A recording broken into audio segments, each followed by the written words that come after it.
प्रेम से बोले श्री राम भगवान की जय हो। श्री रामचरितमानस में सुंदरकांड में लास्ट में जो कुछ चौपाई हैं, 10-12 जो चौपाई हैं वो बड़ी सुंदर चौपाई हैं सुंदरकांड की, वो मैं आपको सुनाना चाहता हूँ। अर्थ सहित मैं आपको बताना चाहता हूँ, उसे बड़े प्रेम भाव से इसे सुनिएगा। वो किस प्रकार है। जब श्री राम जी समुद्र के किनारे बैठे थे और समुद्र से प्रार्थना करी, 3 दिन हो गए थे प्रार्थना करते रहे, लेकिन फिर भी जल ने, उस समुद्र देवता ने कुछ भी उन्हें मार्ग नहीं दिया। तो प्रभु श्री राम जी ने, देखो आगे क्या है। बिन न मानत जल दिजड़ गए 3 दिन बीत, बोले राम सकोप तब भय बिन होए न प्रीत, लखन सिया राम जय जय राम, मेरे प्रभु राम तुम्हें प्रणाम। तुलसीदास कहते हैं इधर 3 दिन बीत गए किंतु जड़ समुद्र विनय नहीं मानता। 3 दिन हो गए विनती करते करते क्षीर सागर से। तब श्री राम जी ने क्रोध सहित बोले, विनय बह के प्रीत नहीं होती। लक्ष्मण बान सरासन आनु, 100 सवार दिवसक करशानु, 60 सन विनय कोटल सन प्रीति, सहज कृपन सन सुंदर नीति। तो राम जी ने क्या कहा, हे लक्ष्मण धनुष बाण लाओ, मैं अग्निबाण से समुद्र को सोख डालूंगा। मुख से विनय और कुटिल के साथ प्रीति, स्वाभाविक ही कंजूस से सुंदर नीति, उदारता का उपदेश। ममता रत सन ज्ञान कहानी, अति लोभी सन विरत बखानी, क्रोध सम काम हरि कथा, ऊसर बीज बहे फल जता। और श्री राम क्या कहने लगे कि ममता में फंसे हुए मनुष्य को ज्ञान की कथा कहना, अत्यंत लोभी से वैराग्य की वर्णन करना, क्रोधी से सम शांति की बात करना, कामी से भगवान की कथा कहना, इनका वैसा ही फल होता है जैसे ऊसर में बीज बोने से होता है। अर्थात ऊसर में बीज बोने के भांति ये सब व्यर्थ जाता है। हस कहीं रघुपति चाप चढ़ावा, ये मत लक्ष्मण के मन भावा, संधान हो प्रभु विषक कराला, उठे उदते और अंतर ज्वाला। और ऐसा कहकर श्री रघुनाथ जी ने धनुष चढ़ाया। ये मत लक्ष्मण के मन को बहुत अच्छा लगने लगा। प्रभु ने भयानक अग्निबाण संधान किया, जिससे समुद्र के हृदय के अंदर अग्नि की ज्वाला हो उठी। मकर ओरग जस गन अकुलाने, जरत जंतु जल निधि जब जाने, कनक तार बन मन गन नाना, विप्र रूप भय तजी माना। और देखो मगर, सांप तथा मछलियों के समूह व्याकुल हो उठे समुद्र में। जब समुद्र जीवों को जलने लगा, तब सोने के थाल में अनेकों मणियों के रत्नों को लेकर भरकर अभिमान को छोड़कर वे ब्राह्मण रूप में, उस रूप में प्रकट हो गया। काट ही पै कदरी परई, कोटि जतन कहूँ सोच, विनय न मान कगेश सुन, डांटे पहिनव नुच, लखन सिया राम जय जय राम, मेरे प्रभु राम तुम्हें प्रणाम। और काकभूषण जी कहते हैं कि हे गरुड़ जी सुनिए, चाहे कोई करोड़ों उपाय करके सींचे, पर केला तो काटने पर ही पलता है।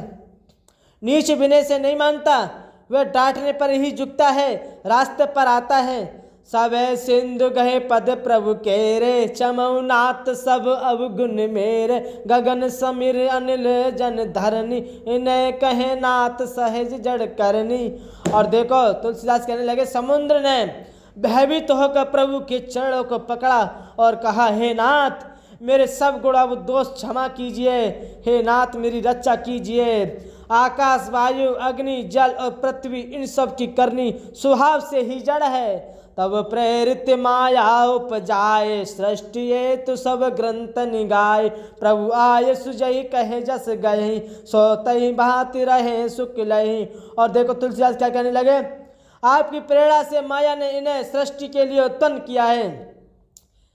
समुद्र देवता कह रहे हैं श्री राम जी से कि आपकी प्रेरणा से माया ने इन्हें सृष्टि के लिए उत्पन्न किया है। सब ग्रंथों ने यही गाया है जिसके लिए स्वामी जी जैसी आज्ञा है। वह आप उसी प्रकार से रहने में सुख पाता है। प्रभु बल कीन मोयस के दीनी, मर्यादा पुन तुमरी कीनी, ढोल गवार शूद्र पशु नारी, सकल ताड़ना के अधिकारी। और प्रभु ने अच्छा किया जो मुझे शिक्षा दंड दी, समुद्र देवता कह रहे हैं, किंतु मर्यादा जीवा को स्वभाव भी आपकी ही बनाई हुई है। ढोल गवार शूद्र पशु और स्त्री ये सब शिक्षा के अधिकारी हैं। प्रभु प्रताप में जाव सुकाई, उतरे खटक न मोरे बढ़ाई, प्रभु आज्ञा पेल श्रुत गाई, करो सवेग जो तुम्हारी सुहाई। और प्रभु के प्रताप से मैं सूख जाऊंगा, समुद्र देवता कह रहे हैं, प्रभु के प्रताप से मैं सूख जाऊंगा और सेना पार उतर जाएगी। इसमें मेरी बढ़ाई नहीं है, मेरी मर्यादा नहीं रहेगी, तथापि प्रभु की आज्ञा पेल है, अर्थात आपकी आज्ञा का उल्लंघन नहीं हो रहा सकता। ऐसा वेद गाते हैं। अब आपको जो अच्छा लगे मैं तुरंत वही करूँगा। प्रभु सुनत विनीत वचन अति कहे, कृपाल मुस्काए, जय विधि उतरे कपि कटकुतात, सो कहे उपाय लखन सिया राम, जय जय राम मेरे प्रभु राम तुम्हें प्रणाम।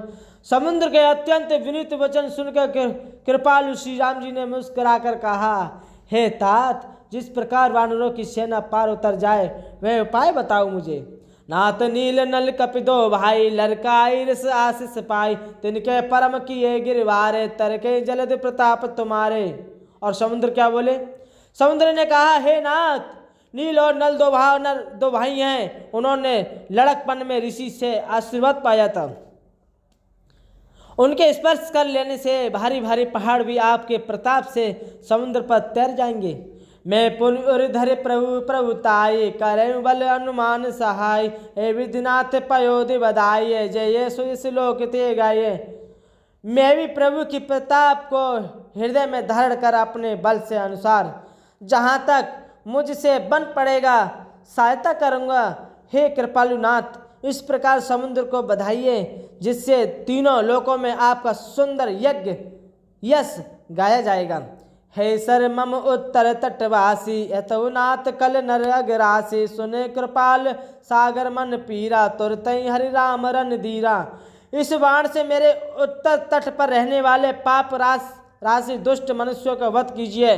कृपालु रणधीर श्री राम जी ने समुद्र के मन की पीड़ा सुनकर उसे तुरंत ही हर लिया, अर्थात बाण से उन दुष्टों का वध कर दिया। देख राम बल पौरुष भारी, हर्ष पयो निधि भयु सुकारी, सकल चरित कयु प्रभु सुनावा, चरण बंदी पातो दिस दावा। और श्री राम जी का भारी बल और पौरुष देखकर समुद्र हर्षित होकर सुखी हो गया। उसने बहुत दुष्टों का सारा चरित्र प्रभु को कह सुनाया, फिर चरणों की वंदना करके समुद्र चला गया।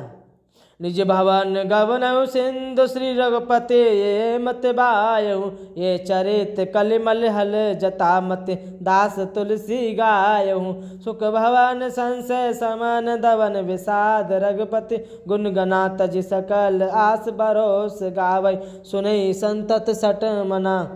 और समुद्र अपने घर चला गया। श्री रघुनाथ जी को ये मत उसकी सलाह अच्छी लगी। ये चरित्र कलियुग पापों को हरने वाला है। इसे तुलसीदास ने अपनी बुद्धि के अनुसार गाया है। श्री रघुनाथ जी के गुण समूह के सुख के धाम, संदेह का नाश करने वाले और विषाद का दमन करने वाले हैं। अरे मूर्ख मन, तू संसार का सब आशा भरोसा त्याग कर निरंतर इन्हें गा और सुन। सकल सुमंगलदायक रघुनायक गुणगान, सादर सुनैत तरह भव, सिंधु बिना जल जान, लखन सिया राम जय जय राम मेरे प्रभु राम तुम्हें प्रणाम। श्री रघुनाथ जी का गुणगान संपूर्ण सुंदर मंगलों का देने वाला है। जो इसे आदर सहित सुनेगा वह बिना किसी जहाज अन्य साधन के ही भवसागर से तर जाएगा। प्रेम से बोले श्री राम भगवान की जय हो।